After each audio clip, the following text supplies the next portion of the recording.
One of the Patriots' first offensive plays.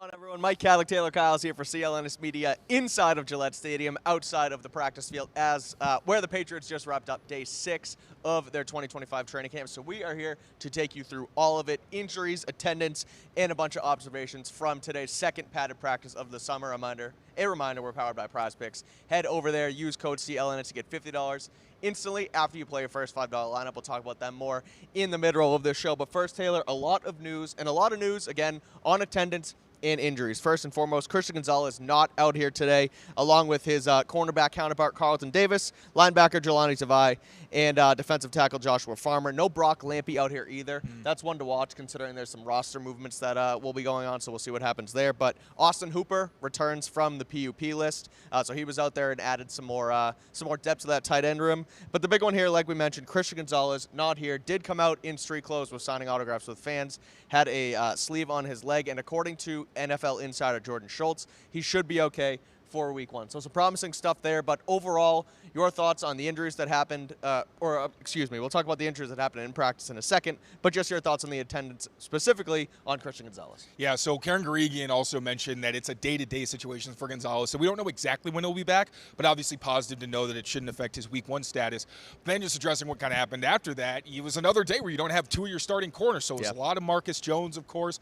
We also saw a lot of Alex Austin, who we spoke to after practice, said he feels that he's grown a lot mentally as a player in year 3, and the game is starting to slow down for him, which is, of course, great news.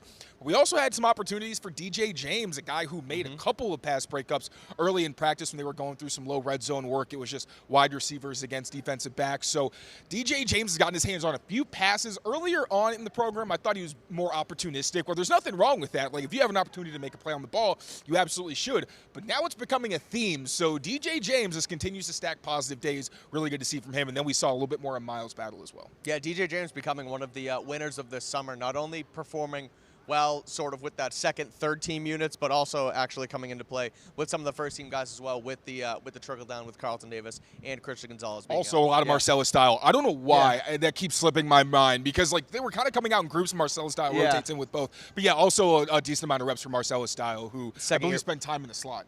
Yes, he's been in both spots, but yeah, a lot of slot reps for Marcellus Dial, second-year player, out of South Carolina, getting some important reps with the attrition in the cornerback room. Let's talk injuries from today's practice, specifically 3 along the offensive line. Unfortunately, Morgan Moses left practice early.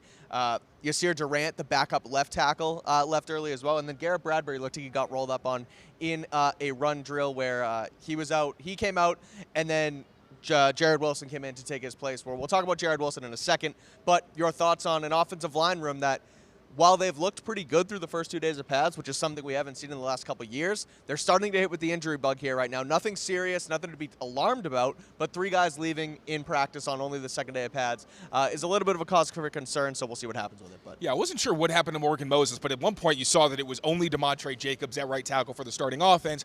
That led to a trickle-down effect where usually DeMontre Jacobs is the second-string right tackle, although he has been rotating in because Morgan Moses has been kind of a part-time participant where he'll take some reps and then he'll take some off. Then the trickle-down effect of that was Marcus Bryant, who's usually the backup left tackle, flipped over to be the backup right tackle, and Yasir Durant, who's been the third-string left tackle, played left tackle in the UFL or UFL. UFL. Yep. He was bumped up to the main backup at left tackle. I would say the most concerning injury, obviously, though, like Yasir Durant, you don't want to see that, but Garrett Bradbury, because we'll talk more about Jared Wilson, but he really emerged as the left guard, and obviously he still spent time at center today, but it felt like maybe you were starting to build some momentum with Jared Wilson at one of those 2 interior spots that are a bit of a question mark right now. So hopefully, just a bang-up kind of thing for Garrett Bradbury, sorry. I do that so much. Hopefully it's temporary for Garrett Bradbury, and he's able to get back out there. But definitely a situation to monitor, because if Jared Wilson's playing well, does he slide into that starting center spot? Do they bring up Ben Brown? So, again, there's going to be a domino effect that's going to be interesting to watch. Yeah, I want to talk about that specifically with Garrett Wilson. Garrett. It's tough. Garrett Wilson, James Bradbury, Garrett Bradbury. We're all over the place here. It's day 6. We're struggling, and it's a really hot one out here today. It's gross out here, y'all. The temperature stayed pretty consistent, but today there's not a lot of wind. It's really humid. Sticky backs across the board. You should have seen all the sweat on all the beat reporters out there. Nasty, nasty stuff. But let's get to that with Jared Wilson. Jared Wilson, the rookie third-round pick out of Georgia. coming in hot today, left guard, getting the starting reps there at the left guard spot. Not playing center, like we mentioned, until Garrett Bradbury gets hurt. He was not playing center with the starting offensive line, where we've seen him rotate at center and at left guard with Cole Strange, but today he was the main man up there in the one spot, and then again didn't move to the middle until Garrett Bradbury got hurt. I wondered if that was because of the poor center quarterback exchange that's happened with him and Drake Maye for the last couple of days, but clearly they don't like him right now at the starting center spot, but they love him at left guard, so a promising day for the young rookie. And in fairness, Garrett Bradbury did have a fumble exchange with Drake Maye that ended one of their red zone periods. It was a very red zone intensive practice today, specifically the low red zone. But yeah, Jared Wilson, it was the headline for my story. He's gaining ground in this left guard competition. I hesitate to say he is the starter because early in practice we saw Cole Strange, and it just looked like the regular units. But then when things got competitive, one-on-ones, team drills, it was Jared Wilson at that left guard spot. And he looked great in one-on-ones, was undefeated against Christian Barmore and Milton Williams, which is astonishing for a rookie. Long way to go, but a hell of a start. And then also looked like he was in place when he was at left guard with the starting offense. And just kind of explain how that broke down. He was the left guard with the starters. With the second offense, he slid into the center, and then you'd have usually Caden Wallace or Cole Strange at left guard. But it also felt like we got a lot more of Caden Wallace at left guard with the starting offense and the backup offense. There was even times where I believe at least one period where it was only Caden Wallace at left guard. Yeah. So it seems like that competition is still pretty wide open. But if Jared Wilson's putting good tape out there, I think we're going to see as it transitions, as we get day to day, that maybe they increase it. And if he continues on this trajectory, I wouldn't be surprised if he has one of those starting spots locked up by the time we get to preseason. Yeah, it's definitely encouraging the fact that they bring in a guy that early. And while it may kind of be tough for a guy like Cole Strange, who has sort of was put in that spot to try and solidify that position, kind of continue to rotate through. Nothing against Cole Strange, but I think it's important and good to see this front office select a guy, see him come in this early, come in this often, understand what's going on, especially after the spring he had where he was dealing with the injury, comes back, and the second day of pads, he's input at that left guard spot. Speaking of rookies on the left side of the offensive line, let's talk about Will Campbell. Kind of flipped a little bit today. I know you had your eyes a little bit more on the offensive line than I did, but it seemed to me, from what I've gathered from our beat reporter friends and kind of what I've read on different notebooks and things like that, that Will Campbell sort of flipped from what he did yesterday, where he had a rough day in 1-on-1s but improved in 11-on-11s, and the opposite kind of happened, where he stood some guys up early on but then struggled a little bit once the run game started to get going in 11-on-11. So Will Campbell, thoughts on him, and also how the rest of the offensive line performed in the second day of pads? Yeah, so he was better in 1-on-1s. He beat Keon White and Caleb on Chase Honor, their two best edge rushers, so that was great to see. Notably, this was a practice where they passed more often because it was a lot of red zone work, and there was a lot of red zone yesterday. Right. But again, more of an emphasis on the passing game. Yesterday, I don't think we got any straight dropbacks. It was really just run game and then play action. Yeah. Today, we got a lot more straight dropbacks, and maybe that was part of the reason that Will Campbell struggled a little bit more. I believe he gave up a sack, and Keon White also at one point put him on skates completely. Drake Maye got the ball out of his hand quicker, so it wasn't as good of a day for Will Campbell. Like you like to see, if you're going to struggle early, maybe finish strong later on. But like you said, a bit of an inverse. Not a ton of observations for him, especially because when I did look at him, it was so annoying. It felt like it was either a run away from him or it was a quick throw where the pass protection didn't even matter. But again, an opposite from yesterday, but just looking to see how he improves in day 3 of pads. Yeah, and you mentioned sort of having a down start and then improving. We'll talk about that and what Drake Maye did today in just a second. But one last thing quickly, just on the offensive line. I like that, again, they've stayed competitive, and yes, it's been up and down, but it's not all downhill like it has been the last couple of years. And I mentioned that yesterday. I think I even mentioned it early here on our show and on our stand-up that we did earlier as well. But the last couple of seasons when the pads came on, it was, oh no, the offensive line's a train wreck. We need to – a couple of years ago, it was a complete revamp with Matt Patricia here. And then the last couple of seasons, it's been guys rotating in, guys rotating out. Quarterback has no time. Drake Maye a few times today, good pocket, then bad pocket, good pocket, then bad pocket. So it's like things are starting to come together where – yes, you're going to have, your guys are going to get beat, but for him to actually be able to step back multiple times, deliver a pass with plenty of time is encouraging to see. So I want to touch on Drake Maye, his roller coaster today, a couple plays of the day. We'll talk about the kicker competition as well. But first, we have to talk about our friends over at Prize Picks, the best place to get in on all of the action over at Prize Picks. Use our code CLNS. You get $50 instantly after you play your first $5 lineup. Red Sox played tonight once again at Minnesota. I know it was a train wreck of a loss last night after a 90-minute rain delay. Jordan Hicks got wild, and the Red Sox couldn't get it done, but they're back at it again in the Twin Cities. I'm going to go with Red Sox starting pitcher Lucas Giolito to have more than 5.5 strikeouts, and I'm going to go with Twins infielder Carlos Correa to have more than half a single. I do think Correa can get his bat going again, but I also think Giolito strikes out the side 2 times to get 6 strikeouts. Ooh. That's more than 5.5, so we'll see how it goes as the Sox continue their fight for the postseason. Again, if you want to get in on the action with us, head over to Prize Picks, use code CLNS. You get $50 instantly after you place your first $5 lineup. Prize Picks, run your game. All right, that's Prize Picks. Now let's talk about Drake Maye. The story, as always, starting quarterback, the future of the franchise, and someone who, we'll get to him in a second. I noticed Drake Maye was the last person out on the field today, continuing to sign autographs for fans. He's not only a good quarterback, but he's also a good representative for the fans. I think that's good stuff. I really do. There were times where, now Tom Brady's a different story, but Brian Hines talks about this all the time, where Brady was done with autographs by the end. He was done with practice. He ran away from all the cheering fans. Drake Maye still leaning into it, running around the field, giving the fans what they want. So I think that's pretty cool to see. We'll see how soon he gets sick of that kind of stuff. Trying to fluff him up before you talk a little shit. Yeah, exactly. He wasn't great to start today. He really wasn't. But he did improve. He bounced back. Shaky early on, a lot of inaccuracies. One specifically that I remember was down the far end of the field. Hunter Henry beat someone on an outbreaking, kind of like a sail route, and Drake Maye sailed the throw. It went way out of bounds. He had him open and just missed him. And it was a couple more today that I didn't like, but I think overall he did bounce back strong, especially at the end of practice, red zone period on the goal line. Hit Kayshon Boutte over Alex Austin for a nice touchdown. There were a couple more down there as well. So thoughts on Drake Maye's day today, the roller coaster, but also the upward trajectory at the end of the session. Yeah, you definitely noticed a few times. It wasn't just Drake Maye. You kind of saw this from each of the quarterbacks, but Drake had a few passes where I was kind of confused as to whether he was targeting somebody or just throwing it away. And that's something I think we're seeing. I think it's more than we did last year, to be honest, especially in the past two pass-heavy practices. It did feel like there were heavy practices. Yeah, that was tough. I don't know why I set myself up for that. But it did feel like there were more just uncatchable balls than you'd like to see from Drake Maye. But to be fair, more of those happened early. You also had the fumbled snap. So the sporadic accuracy and the fumbled snap were the lowlights.